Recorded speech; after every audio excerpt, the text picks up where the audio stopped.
1996, my life changed forever. On this day, I lost my son, Joel Daniel Burchfield. After my son's death, I was angry, I was bitter, and I was broken. I had a gaping hole in my heart, and I was just navigating in the fog. A few months go by, and it's Little League season. My son and I share some of our fondest memories on the Little League field. That year, our Little League dedicated the season to my son Joel. All the players wore his initials on their hats, some wore patches, armbands, and his banner was on display on the outfield fence. Now, after a lot of coaxing from my wife, I decided to coach Joel's team that year without Joel. We had a remarkable season. We went to the championship game and we lost in extra innings. But afterwards, I had a front row seat to witness our all-star team perform miracles before my eyes. I couldn't believe it. Our Little League team went all the way to Williamsport and played in the Little League World Series. These young men carried my son's banner, displayed it in their dugout throughout the tournament. Before each game, they would place their hand on that banner, say a prayer, and then run out to their positions. Watching these young men play their hearts out for my son and our city forced me to wake up and look inside my heart. After the World Series, I went home. The team and their families, and my family, we paid a visit to my son's gravesite. Some of the guys brought back dirt from the Williamsport infield, and they sprinkled it on my son's grave. Then we all held hands, we shared stories, and we cried. And I looked around at these young men, and I looked at my wife and then my younger son, and I thought, I started to feel grateful.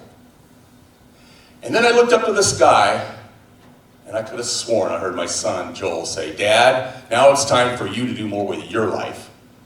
It was time to get off the bench and get in the game of life. But I needed to find my purpose.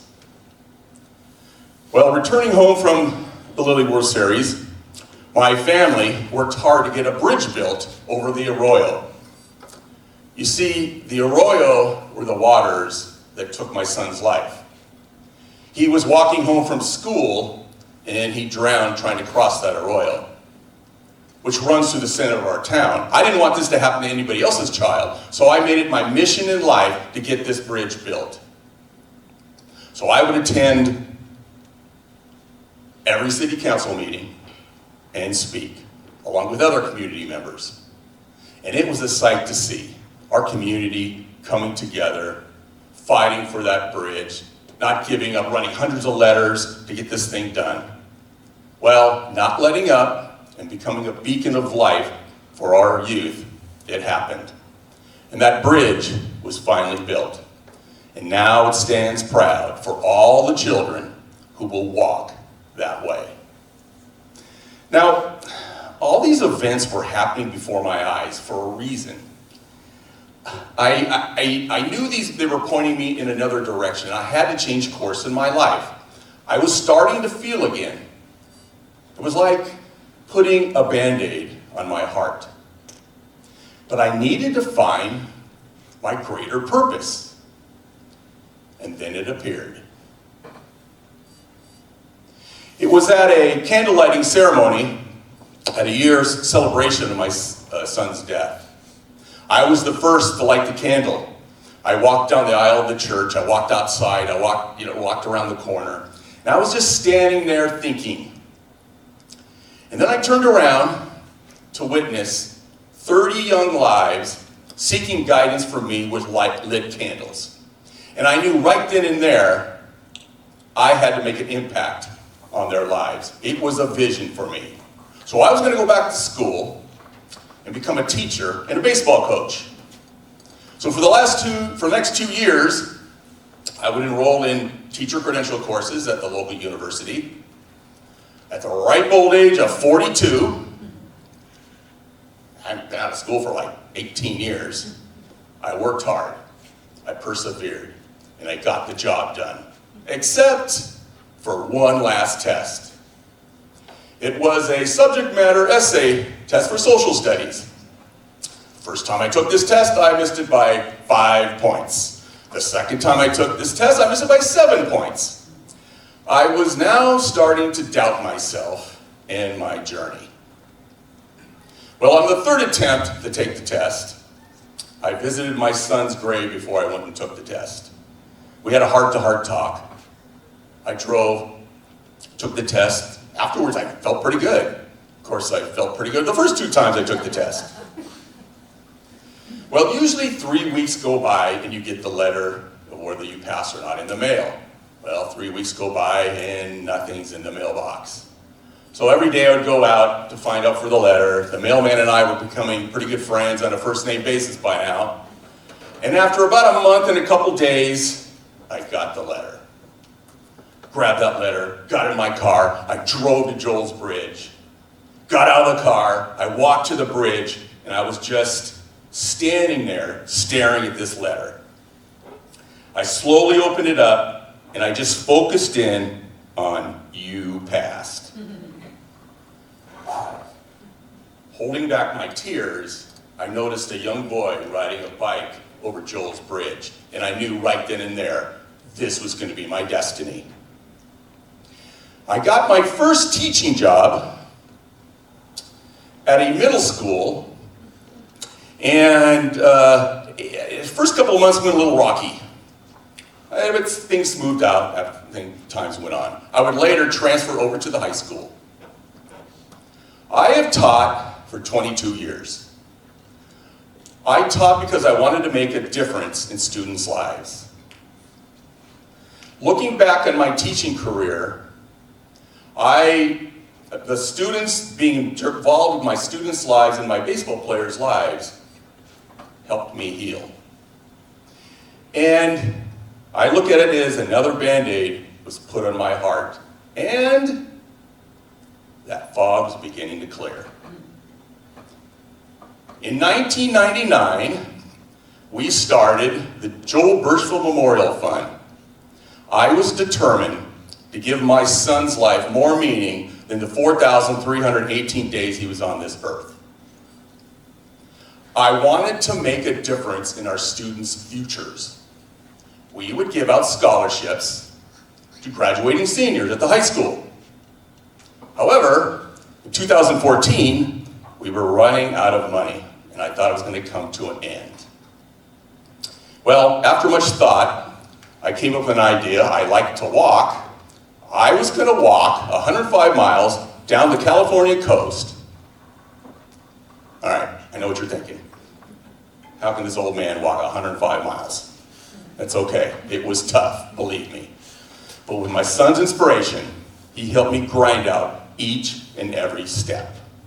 So throughout the many blisters on my feet, the sunburn and the backpack rashes, I just kept walking. I've done these walks for 10 years now, and I would call these walks my Joel Burchfield Spirit Walks. Now, when I did these walks, a lot of newspapers would write articles, including the LA Times, about my walks. People read these articles and donated to the fund. Throughout the years now, we've given out over $107,000 to graduating seniors. Here again, it helped my son's spirit stay alive and helped the students. In 2019, I wrote a book called My Journey with Joel. It was a heartbreaking, soul-searching, but I look at it as inspiring memoir. It took me 10 years to write this book. But a voice inside me kept saying, you have to share the story. You must write down the words.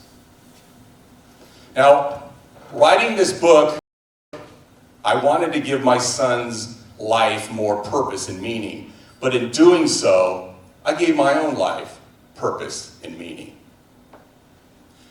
I have recently retired from teaching, and I ran for school board in our community, and I won. So now I'm an elected school board member, giving back, still making a difference. Now, let me ask a question here today. How many of you believe that just one person can make a positive impact and change our world? I like it. I like it. Everyone's journey is unique in life. My intent in sharing my story with you is to give you a real-life example of what we can overcome and accomplish in life. With my son's inspiration, I went after life. I fought for a bridge. I refused to quit on my dream of teaching. And I didn't walk those 105 miles because it was easy. I walked those miles because my son's spirit was with me, telling me my story wasn't over. And neither is any of yours. So here's the deal. I believe one person can make a positive impact and change our world. And you don't need a tragedy in your life to make that work. Appreciate the little things. Turn your setbacks into step forwards. And whatever you go through in life, and you'll go through a lot, the pain, the loss, and the struggles, you will navigate through that. And then you will find your greater purpose. And once you find that purpose, then you can start influencing lives as far as I can, forever. So, here's the question here tonight. When did we get in the game of life? The game of life has two participants. We have our spectators and our players. And we're going to need to pick one.